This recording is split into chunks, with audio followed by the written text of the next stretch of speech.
creo que ya han hablado mucho los dos compañeros en formas contextuales del caso y yo quiero hacer un abordaje desde el tema estructural que nos aborda. Y he denominado esta intervención como Medellín no nos cuida y voy a hacer la reflexión de por qué no nos cuida y en digamos, en el caso de la violencia sexual con niños y niñas. Lo hemos argumentado mucho, pues Buen Comienzo tiene un marco que digamos tiene mucho sentido en el sistema municipal de cuidado. Lo que hace Buen Comienzo es ejercer un derecho fundamental y brindar la garantía para niños y niñas en la ciudad. Y eso implica, además, que dentro del plan de desarrollo de este gobierno, pues está el sistema municipal de cuidado como un programa estratégico y dentro de ese programa estratégico creo que Buen Comienzo tiene todo, absolutamente toda su función para realizarlo y eso implica entonces presupuestos diferenciados, estrategias de articulación, porque algo que se evidencia muy bien en este caso es la falta de articulación institucional, incluso dentro de las mismas dependencias de la alcaldía. Hay que pensarse entonces en esa rigurosidad y criterios para hacer el seguimiento al programa y la articulación con otras entidades. Miren, nosotras hicimos un debate de control político con el tema de contratación del cuidado y una de las cosas que planteaban varias secretarías es como, esa no es mi responsabilidad, yo contrato y ya entonces se mirará quién hace el seguimiento, pero tenemos una responsabilidad estatal en el seguimiento de esa contratación. Y pues además estamos hablando de niños y niñas, ya lo mencionaron, artículo 44, todos los derechos fundamentales, todos los derechos de los niños y las niñas son fundamentales y por eso tienen una protección reforzada. Y al indicar la protección reforzada, indica que las personas que trabajan con niños y niñas deben de tener unos criterios de selección muy diferenciados, porque están trabajando con personas de especial protección. Igual, digamos que en el tema del Código de Infancia y Adolescencia hay unas obligaciones y entre esos la defensa y la garantía de los derechos humanos de los niños y las niñas. Y traigo por qué la normatividad, porque yo voy a terminar argumentando de que acá hubo una falla en el servicio por la inadecuada atención y que ahí hay una responsabilidad estatal. Yo no sé si en esos momentos hay demandas en contra de la institución y yo como abogada diría, tiene todas las garantías para que esa demanda prospere porque hubo una inadecuada atención. Y como lo decía Luis Bernardo, este caso es aberrante, pero nos debería de poner en atención de cómo estamos haciendo las rutas de atención con todas las obligaciones jurídicas que tenemos. Es relevante entonces reconocer a los niños y niñas como sujetos de derecho y eso implica que hay que garantizarles por encima de muchas condiciones una vida digna y esa vida digna con los relatos que escuchaba de Natalie me partí el alma porque no se escuchó los niños y las niñas y esto pasa con todo el tema de la violencia sexual. No se les cree, no se les escucha, se dicen que están mintiendo y eso incluso se genera luego cuando son mayores los casos de violencia sexual, se pasan incluso porque como ha sido un tabú, tampoco hay una gran formación desde la Secretaría de Educación para que estemos conscientes de qué es una problemática y qué es necesario la protección integral. ¿Y qué será entonces la protección integral? Porque esas van a ser mis preguntas al final. ¿Cómo ha sido la prevención? O sea, el caso que nos converge en estos momentos es infortunadamente que la prevención falló, que la atención fue perversa y que no sé también cómo va en el mecanismo de la restitución o el restablecimiento de derechos y el tema de la reparación. Entonces, la protección integral implica la prevención de la amenaza. ¿Qué está haciendo en estos momentos Buen Comienzo para que se prevengan las otras instituciones? ¿Qué se está haciendo desde incluso, infortunadamente, nosotras habíamos ampliado el cuestionario con inclusión, no se radicó y entonces pues no puedo ya, digamos, hacerle un análisis, pero lo voy a llevar más adelante, aunque sé que no hubo la notificación debida, entonces no los pudimos convocar, porque aquí la Secretaría de Inclusión tiene una responsabilidad directa con la Mesa de Prevención de Violencia Sexual, y que bueno, tenemos un debate el lunes sobre todo el tema de violencias y ahí pues lo vamos a abordar, pero que hoy tiene mucho interés en que se debe pensar esta problemática como un conjunto de políticas, planes y programas, y que ahí, doctor Hugo, me gustaría saber esto que ha generado, es decir, desde la política pública que es integral, ustedes qué han hecho, porque hay unas responsabilidades desde la familia, pero miren las responsabilidades que tiene el Estado, asegurar, tiene la responsabilidad de proteger, y aquí no hubo una protección, tuvo una obligación de garantizar, no se garantizó, tiene la obligación de investigar y sancionar, que ahí también van mis preguntas. El tema, el tipo penal lo tramita la Fiscalía, pero ¿qué procesos disciplinarios se han abierto al interior? Porque no solamente es decir, listo, entonces mi obligación es remitir, sino cuál es mi obligación también de disciplinar. ¿Qué están haciendo en temas de aprobar, de promover, pero también de apoyar? Yo he escuchado a las familias que me partí el alma, y no solamente es con estos casos, el lunes lo vamos a ver con el tema, por ejemplo, de las niñas desaparecidas. Aparecen y como listo, chuleamos, pero ¿cuál es la responsabilidad? ¿Qué acompañamiento le están haciendo? Psicológico, ¿qué acompañamiento? Si yo como Estado soy en la posición de garante, no hice nada, fui omisivo, pues yo tengo que al menos restituir lo que pasa. Y aquí hay unos puntos de análisis para este caso, a partir de las respuestas enviadas por la administración municipal. Y esto, digamos, son informaciones que salieron en la prensa. ICBF denuncia la demora en la activación del Código Fucsia en casos de Medellín. Hoy que está también el secretario de Seguridad y que siempre le planteo lo mismo, y saben el caso de la denuncia que hice cuando hice un acompañamiento en una ruta de atención del Código Fucsia, que yo, que soy concejala, que tuve la oportunidad de llamar a medio mundo, se demoró más o menos 6 horas en activar el Código Fucsia. Entonces, eso nos está pasando en la ciudad. O sea, si en unos casos, en este se demoró, que era, infortunadamente, hay cosas que se vuelven mediáticas y corren más, no me quiero imaginar los casos uno a uno que pasan si el Código Fucsia se demoró para activarse. Y eso es falta de un tema de articulación. ¿Qué pasa entonces con esos protocolos? ¿Qué responsabilidad vemos nosotros en este caso, ya que todas estuvieron hablando del caso puntual? Secretaría de Inclusión, que no la pudimos citar, pero no por eso no voy a dejar de denunciar. ¿Qué está haciendo la Mesa de Prevención de Violencias Sexuales? Es decir, hay modelos de atención, yo he sido muy insistente, ya radicamos un proyecto de acuerdo con el tema de acoso sexual. El acoso sexual es una modalidad de la violencia sexual, y cuando infortunadamente terminen ese tipo, ambos son tipos penales, pero cuando llegamos al tema del acceso carnal violento, esa violencia sexual, previamente hubo en muchos casos acoso sexual, y esto le da miedo a la ciudad hablarlo. O sea, cuando hablamos de acoso sexual en cualquiera de las entidades, piensas que estamos hablando de cacería de brujas, y aquí lo que estamos hablando es que hay que evidenciar que hay acoso sexual. ¿Qué se han hecho? Yo quisiera saber cuántos modelos de atención, doctor Hugo, ya hay en los diferentes operadores, no solo la violencia sexual, que es la más extrema, pero el acoso sexual. Tenemos ya modelos de atención, tenemos rutas, la mesa de prevención, que supongo ya debe estar trabajando los asuntos, cuántos protocolos tienen incorporados, qué seguimiento se le ha hecho a estos casos, y la articulación en casos de violencia sexual, que ahí hay unos vacíos en que, y es muy teso, y lo digo, o muy difícil, claro que mi jerga es más popular, es porque cuando uno hace acompañamiento en rutas de atención, hay que llamar al uno, entonces este dice, sí, ya me dijeron, pero luego hay que llamar al otro, y ojalá hubiese una sola persona que hiciera esa integralidad para uno decir, listo, ya dejo de acompañar el proceso y solamente es hacer la remisión, pero eso no funciona así.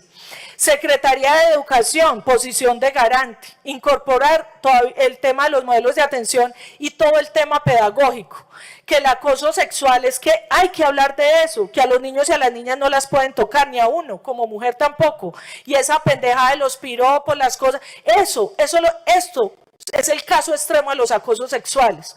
Y eso no lo mencionamos y nos tenemos que hacer una crítica también como sociedad, que en estos casos se guardan silencios y esos silencios perjudican a niños y niñas.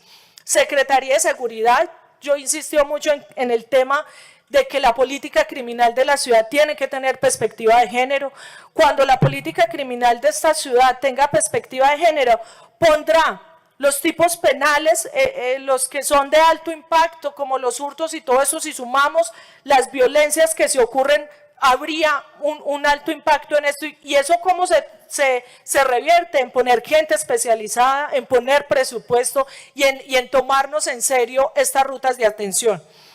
El ITM también estaba ahí como posición de garante, el deber de informar, el deber incluso de hacer la corresponsabilidad de seguimiento, porque a mí me parece muy olímpico que diga mi responsabilidad era informar y ya, mi responsabilidad era informar, o sea, si usted tiene una y ahí toda la crítica que entonces habría que hacer, cómo se está tercerizando la contratación en la administración municipal. ¿A quién estamos poniendo a que genere una contratación idónea? Porque no solamente es contratar y pagar cada 15, sino cuál es la idoneidad de los supervisores que están. Un interventor entonces, que fue uno de mis debates de control político en contratación, un interventor es solo mirar los informes y los pagos y no la eficiencia de lo que se está pagando el Estado, porque si es así estamos perdiendo la plata. ¿Cuál es la efectividad en los programas? En que puede haber una contratación, pero si hay una persona idónea que también supervise, de entrada se haría otra atención. Y les voy a decir una cosa que me imagino que ustedes me responderán en su mente. Si este caso de inmediato le hubiera llegado a una mujer feminista, esto no hubiera ocurrido. Hubiésemos revolcado lo que fuera para que hubiera una intervención integral y para que hubiera una investigación y una reparación. ¿Cómo que se demoraron 10 días para informar al ICBF? 10 días. O sea, a las víctimas les importaron un carajo, y me perdonan que les diga esa expresión. Son niños y niñas. O sea, yo no tengo hijos, pero soy supremamente sensible. Quien tenga hijos y le valió huevo que los niños y las niñas estaban abusadas para tapar o qué, o sea, no lo entiendo. Eso era de inmediato.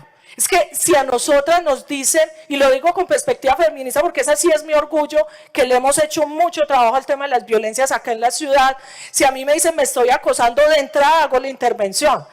Y veía unos relatos que está pataleando, o sea, eso es vergonzoso. Y ahí hay una responsabilidad en el tema de la información. El operador, no conozco a quién es a una señora que están nombrando, no sé de todas las que están sentadas cuál es, pero ahí hay una responsabilidad gigante con lo que hizo. Gigante el operador fue ineficaz, le faltó siquiera un poquito de sensibilidad para actuar de forma diligente. Y el Hospital Consejo de Medellín, pues nosotros somos pioneros en temas de código fucsia, entonces no entiendo también por qué no hizo lo que es de una vez hacer el trámite y de una remitir a las autoridades, entre esos el ICBF. Todo lo que les hablo aquí es, concretamente, nos falló la ruta porque pareciera que el tema de las violencias sexuales son de poca monta. Para mí, sigo diciendo, hay una falla en el servicio por la inadecuada atención de estas violencias sexuales en Medellín. Preocupante entonces la falta de pedagogía y de la apropiación frente al tema.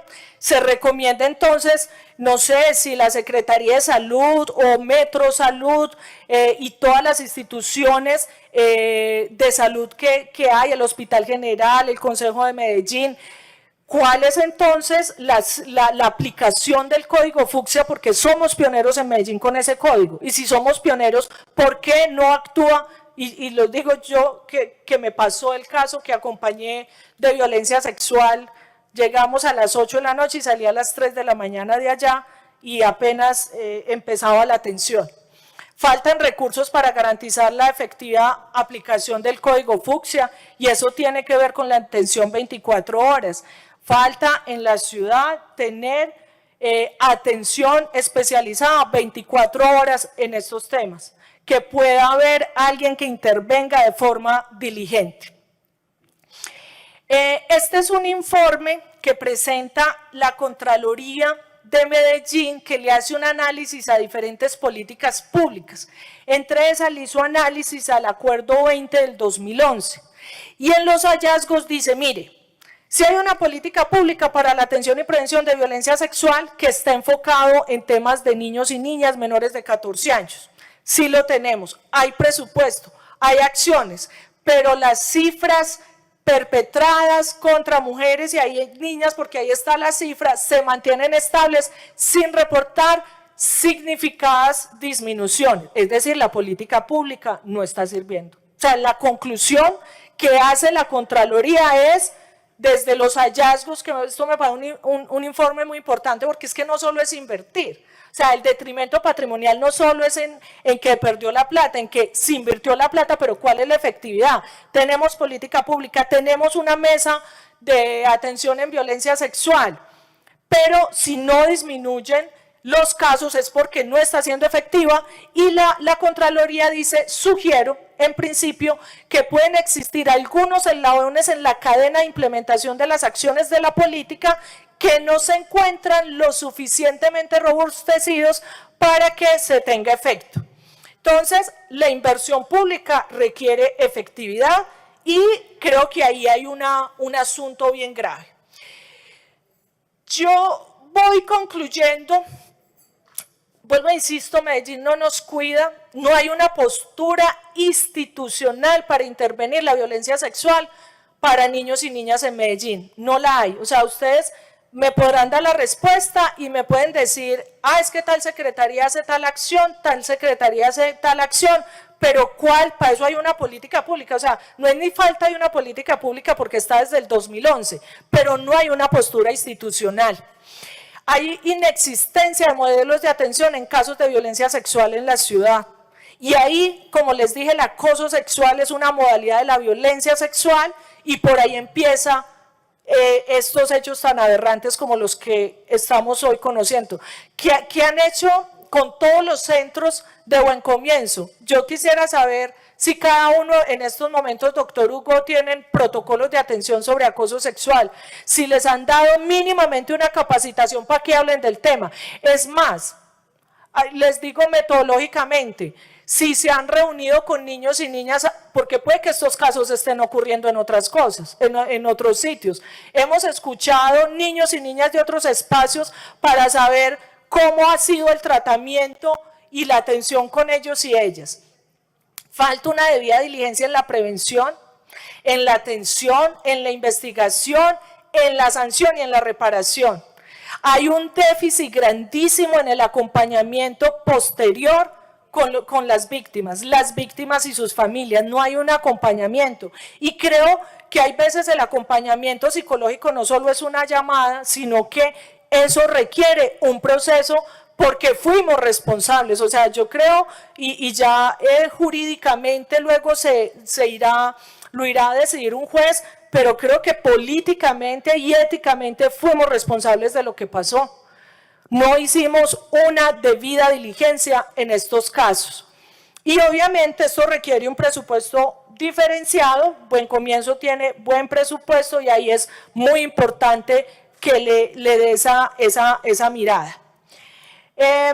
Bueno, esto es un tema más jurídico porque sí quiero dejar concreto que si esto debe ser presupuesto de las demandas que interpusieron, que hubo un daño antijurídico por omisión, que hay un nexo de causalidad y que finalmente es una falla en el servicio por culpa probable. Esto es muy jurídico, pero que tiene que ver porque se violó el principio de la confianza legítima. Cuando yo llevo un niño o una niña a una institución pública, mi confianza legítima está ahí en el Estado, faltó protección en la vida y honra de estos niños y todo el tema del bloque de constitucionalidad. Entonces, aquí tendrá que responder el Estado. Yo voy a terminar con estas preguntas. ¿qué estrategias de restablecimiento de derechos se han implementado? Porque la embarramos, no fuimos efectivos, nos faltó debida diligencia, no escuchamos los niños y niñas, no escuchamos las familias, no hicimos una ruta de atención efectiva.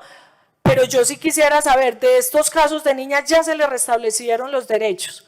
¿Qué acompañamiento le han brindado a las familias? ¿Cuánto les han brindado en términos psicológicos, en todo ese acompañamiento? Quisiera escucharlos. ¿Cuántos protocolos, ya está, esta pregunta ya le he hecho, se han implementado con todos los operadores? Es que cualquiera no puede operar.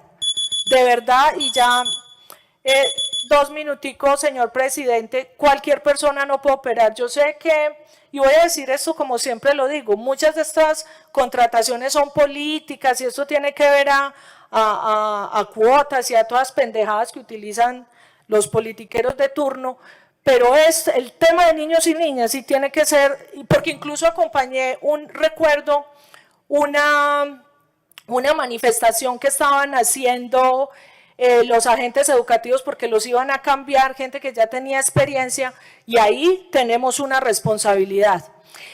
Con el tema de la reparación a las familias, hay una resolución de la ONU que habla de las 5 garantías para reparar, que es el tema de la indemnización, que obviamente eso tiene que proceder en términos de un juez, pero el tema de la restitución, la rehabilitación, que es el acompañamiento en salud física y emocional, el tema de la satisfacción. Pregunta, ¿le han pedido excusas a las familias?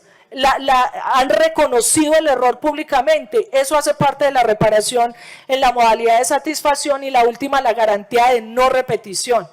Yo creo que aquí, no sé si han incorporado y esperaría si de estos mecanismos de reparación han hecho algo, si han hecho formación en atención de violencias, y ahí, doctor Hugo, formación en atención de violencias y garantías también laborales de los agentes educativos. Si yo tercerizo, si trato mal el que atiende, eso va a tener efecto directo en el servicio, y los procesos disciplinarios que se han generado, pero además la evaluación contractual del operador, porque yo creo que como lo hicimos con la USPE, que está dejando morir de hambre a la población carcelaria, yo terminaría el contrato, porque aquí es un tema muy grave. Es que no estamos hablando de que se dañó la comida, no estamos hablando que se inundó no sé qué, violaron 4 niños, 14 niños y niñas. O sea, yo daría por terminado, porque ahí hay una conducta contractual, si quieren que lo hablemos jurídicamente. Gracias, señor presidente.